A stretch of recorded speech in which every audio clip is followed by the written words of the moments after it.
You're being controlled right now and you don't even realize it. Someone else decides when you wake up, what you focus on, how you spend your energy, and what you're allowed to say. Your schedule bends around their priorities. Your decisions require their approval. Your boundaries get violated and you smile through it because you've been trained to believe that resistance makes you difficult. You are not living your life. You have no power. You are performing in someone else's script, and they didn't even have to force you. You volunteered for your own domination. Stay with me until the end, because what I'm about to reveal is how to reclaim control before you become so domesticated you forget what freedom feels like. Domination is not always obvious. It does not always arrive through aggression or direct confrontation. The most insidious forms of control operate through your own complicity, through social mechanisms so normalized you mistake them for politeness, cooperation, or professionalism. You are dominated when you consistently prioritize others' needs above your own objectives. You are dominated when you modify your behavior to avoid disapproval rather than to pursue what matters. You are dominated when your time, attention, and energy flow towards someone else's agenda while your own ambitions atrophy from neglect. This happens not because you are weak, but because you have never been taught the mechanics of maintaining sovereignty in environments designed to extract compliance. The first truth you must accept is this: if you do not actively defend your autonomy, the default state is subordination. People will use you to the exact extent you permit, and most will never even recognize they are doing it because domination has become the invisible architecture of social interaction. The first concrete step to ending this pattern is to identify where you have ceded decision-making authority that rightfully belongs to you. Map your typical week and mark every instance where someone else determined how you spent your time without your explicit consent. This includes the meeting you attended because declining felt uncomfortable, the project you took on because saying no seemed unprofessional, the social obligation you fulfilled despite having zero interest in participating, and the conversation that consumed your afternoon because you lacked the clarity to end it. Most people discover they control almost nothing about their daily existence. They are responding, accommodating, adjusting, and complying their way through life while calling it cooperation. The distinction is critical. Cooperation is reciprocal exchange where both parties benefit. Domination is unilateral extraction, where one party serves and the other consumes. Once you see how much of your life operates in the latter category, you understand why you feel drained, resentful, and perpetually behind on objectives that actually matter to you. You have been functioning as a resource for others to exploit, rather than as an agent pursuing your own ends. The second action is to reconstruct your default response from automatic compliance to strategic evaluation. Most people are dominated because their social conditioning has made yes the path of least resistance. Someone makes a request, and your immediate impulse is to accommodate because refusal triggers discomfort. You must recondition this response until your default becomes, "Let me think about that," rather than immediate agreement. This simple phrase creates space for evaluation rather than reflexive compliance. During that space, you assess whether the request aligns with your priorities, whether fulfilling it advances your objectives, whether the person making it has earned the right to your time and energy, and whether agreeing serves you or merely serves them. If the answer is the latter, you decline. Not with apology, not with elaborate justification, simply with clear refusal. The strategic deployment of no is the most fundamental exercise of power available to you. Every time you decline a request that does not serve you, you are declaring that your priorities matter more than someone else's convenience. This makes people uncomfortable because they have been benefiting from your compliance, but their discomfort is not your problem. You are not responsible for managing their disappointment when you stop letting them manage your life. If you're starting to see how much control you've surrendered, do this. Hit that like button, share this with someone who needs to hear it, and subscribe to the Wisdom War Power channel. We're building a community of people who refuse to be resources for other people to exploit. Let's continue. The third dimension involves establishing boundaries so clear and consistently enforced that people stop testing them. Boundaries are not suggestions you hope others respect. They are lines you defend with consequences. If someone repeatedly interrupts your focused work time, you do not accommodate by stopping what you are doing. You ignore the interruption, or you clearly state that you are unavailable and will address their need at a specified later time. If someone habitually shows up late to commitments with you, you do not wait indefinitely to avoid seeming rigid. You leave after a defined waiting period and make it clear that their tardiness has cost them your time. If someone speaks to you with disrespect, you do not tolerate it to maintain superficial harmony. You address it immediately, or you remove yourself from the interaction. The enforcement is what transforms boundaries from wishes into reality.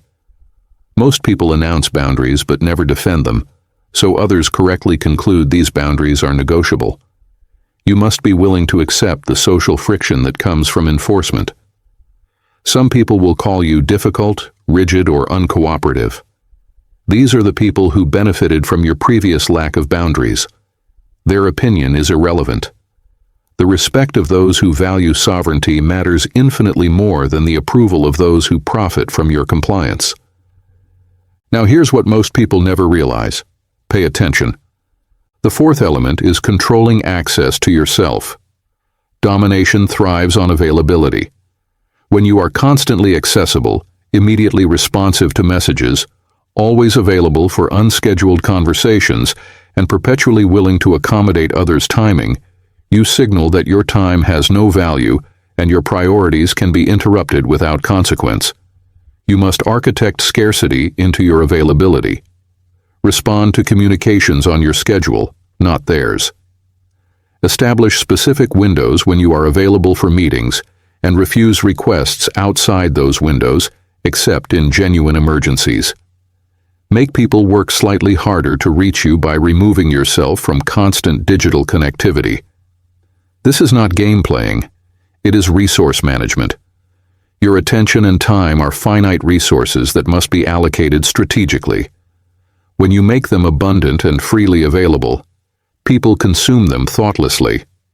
When you make them scarce and valuable, people respect them and use them more efficiently when granted access. The shift in how others treat you when you control access is immediate and profound. You stop being someone who exists to serve their needs and become someone whose engagement must be earned and whose time carries weight.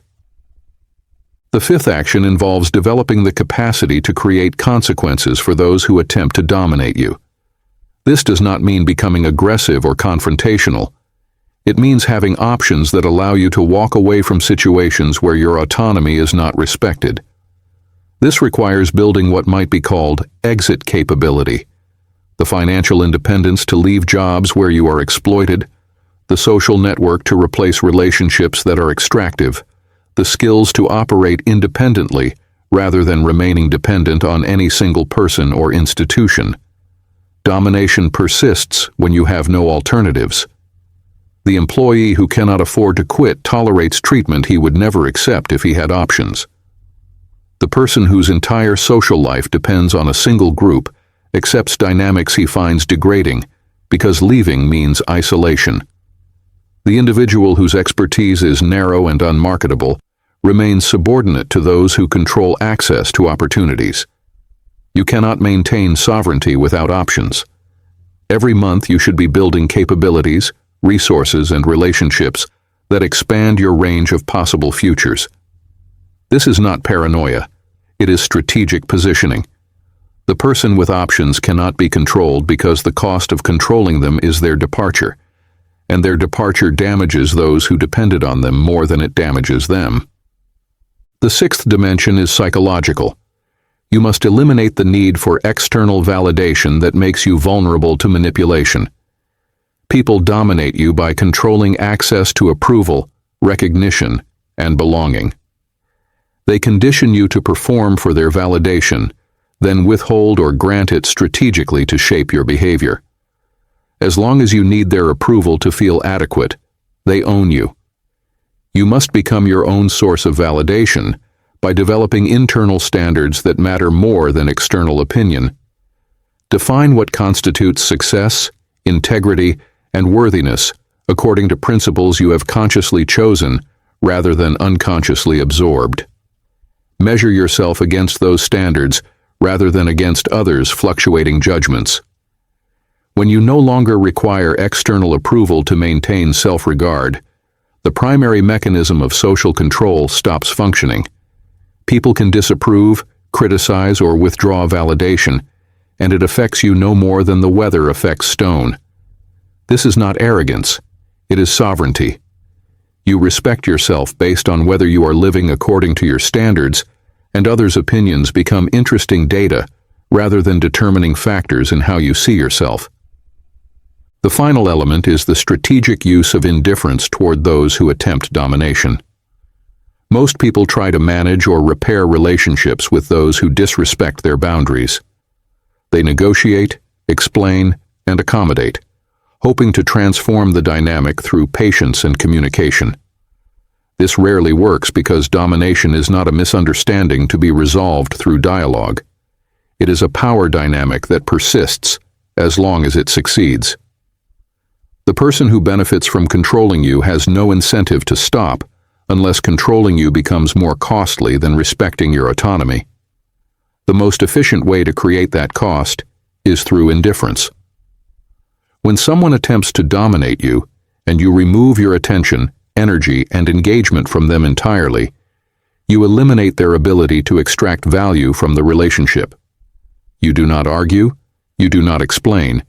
You simply disengage and redirect your resources toward people and objectives that respect your sovereignty. For many people who have been dominating you, this withdrawal is devastating because they were dependent on what you provided. But that is precisely why it works. You are not being cruel. You are refusing to participate in a dynamic that does not serve you. Some will adjust their behavior to maintain access to you. Others will not, and you will have successfully eliminated sources of domination from your life.